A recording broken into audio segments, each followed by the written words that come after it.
청약이 진행되는데 청약을 넣는다고 해서 다 분양으로 이어지는 것은 아닙니다. 왜 그럴까요? 시행사나 분양대행사의 입장에서 생각해보면 답은 의외로 간단해요. 안녕하세요. 행복한 부자가 되고 싶으세요? 이너프입니다.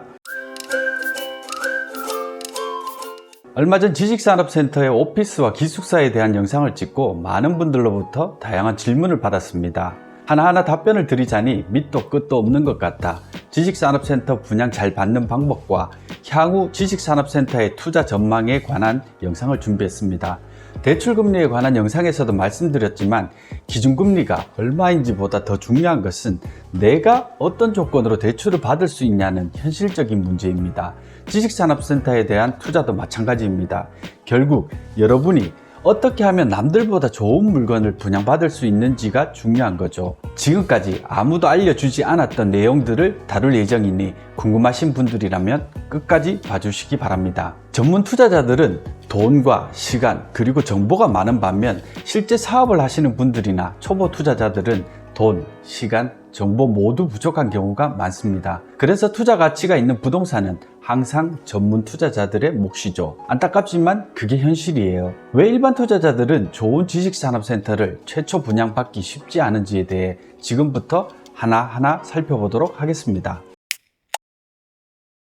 만약 여러분이 일간지에 실린 지식산업센터 분양 공고를 보고 현장에 갔다면 혹은 건물이 올라가고 있는 것을 보고 관심이 생겨 분양사무실에 찾아갔다면 과연 좋은 지식산업센터를 분양받을 수 있었을까요?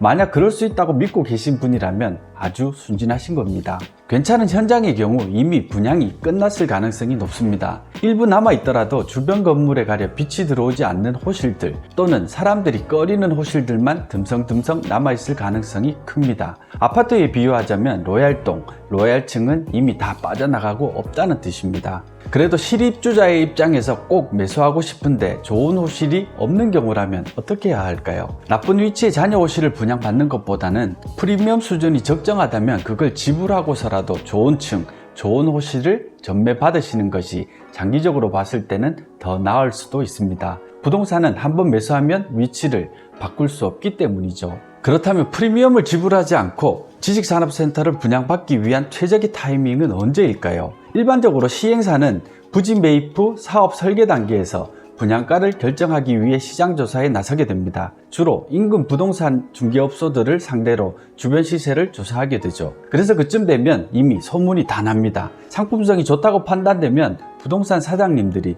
평소 친분이 있던 대표님들이나 투자자들에게 투자를 권하기 시작해요. 그래서 좋은 위치의 지식산업센터가 들어설 경우 분양이 본격화되기 전에 이미 그들만의 리그가 펼쳐집니다.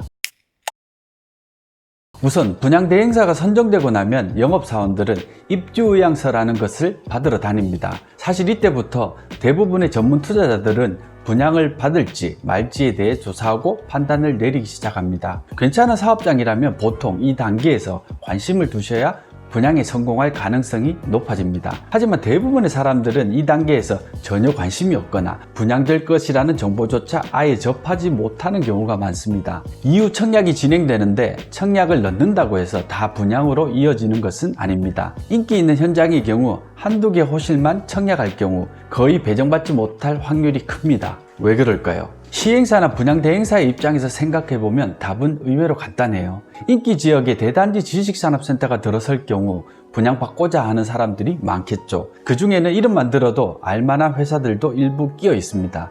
이런 회사들은 보통 층 단위로 청약을 넣게 되는데 이들이 1순위예요. 이름 있는 회사가 입주한다고 하면 건물 이미지에도 좋은 영향을 끼치기 때문이죠. 그래서 큰 회사들은 웬만하면 100% 분양을 받습니다. 그럼 2순위는 누구일까요? 분양 영업사원 또는 인근 부동산 사장님들이 몇몇 회사들을 모아 층 단위로 청약하는 경우입니다. 실제 입주를 희망하는 기업과 중간에 전매를 목적으로 하는 투자자들이 한데 모여 청약하는 경우죠. 물론 그 중에는 분양사원이나 부동산 중개업소 사장님들이 물량 확보를 위해 일명 찍기라는 것을 하는 경우도 있습니다. 이처럼 좋은 현장의 경우 1, 2순위로 대부분의 분양 물량이 소화된다고 보시면 됩니다. 만약 여러분이 한두 개 호실을 별 어려움 없이 분양받으셨다면 분양 당시 경제 상황이 좋지 않아 투자 심리가 꺾인 경우이거나 상품성이 좀 낮은 현장일 가능성이 크다고 보시면 맞습니다.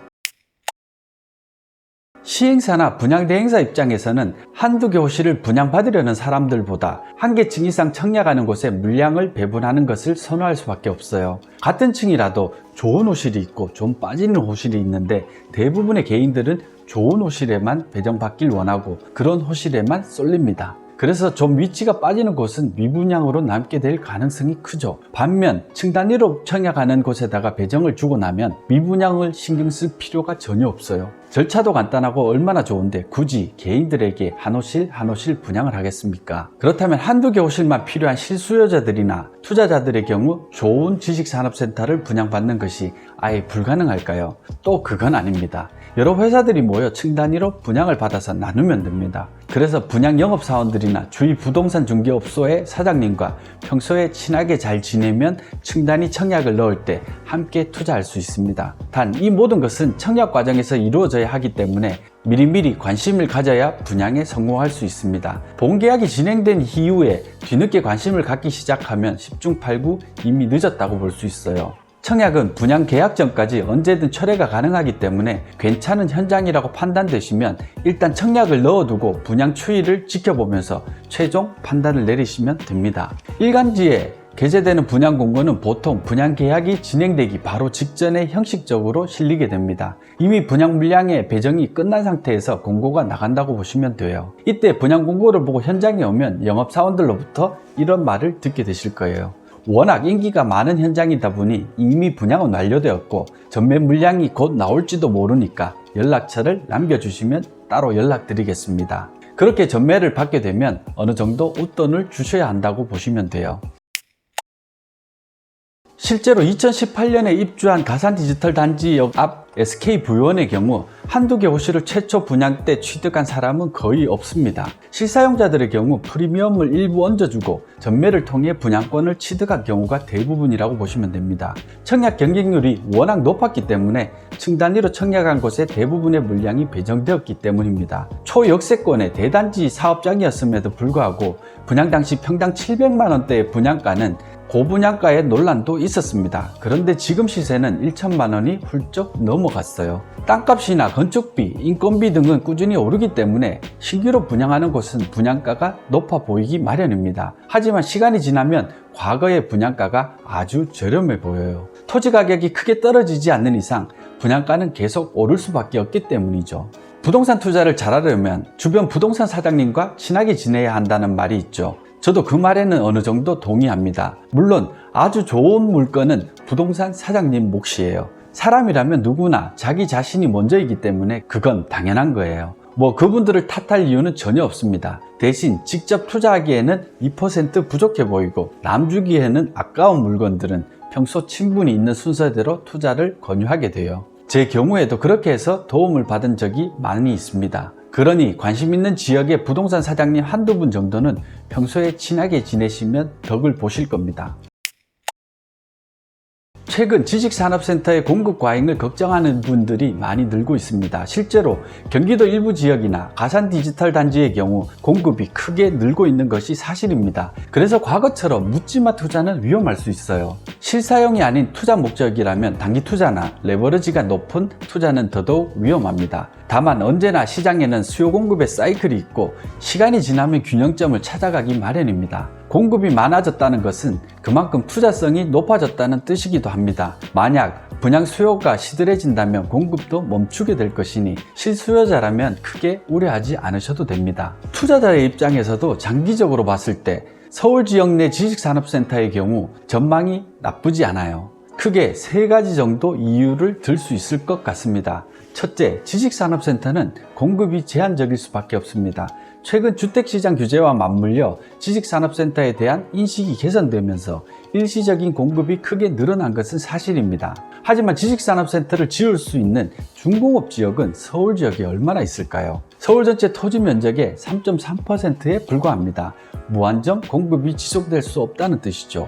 둘째, 아직까지는 가격이 저렴하여 투자 수익률이 높은 편입니다. 서울 지역 대부분의 아파트 가격은 평당 2천만 원이 넘어갔습니다. 하지만 국가산업단지인 구로 가산디지털단지 내 지식산업센터의 경우 평당 분양가가 7에서 900만 원 선에 불과합니다.